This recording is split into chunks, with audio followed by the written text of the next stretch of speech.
Nori grămadă peste oraș se lasă, frunzele pe crengi se ofilesc.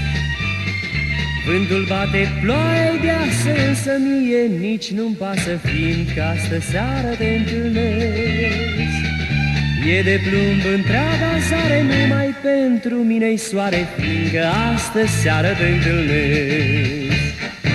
Nu uita să vii și să nu întârzi, știi ce trist aș fi singur.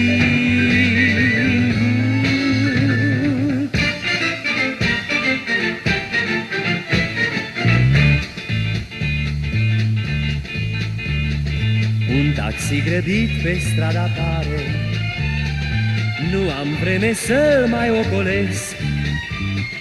Și cum trece în Goana Mare, mă stropește și dispare, dar nu-mi pasă, fiindcă te întâlnesc.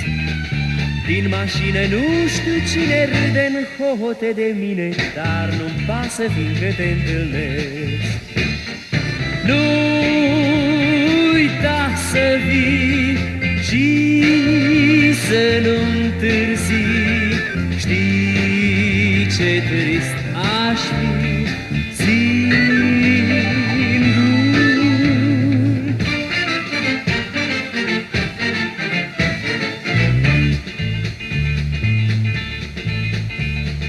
Merg distrat și mă lovesc de lume, oamenii la mine se răstesc. Eu n-aud ce spun anume, nici nu-mi pasă orice-ar spune, fiindcă astă seară te întâlnesc. Trece o fată minunată, dar nu-mi pasă cum arată, fiindcă astă seară te întâlnesc. Nu uita să vii, știi să nu întârzi, știi ce trist aș fi singur. Nu uita să vii și să nu întârzi, știi ce trist aș fi singur.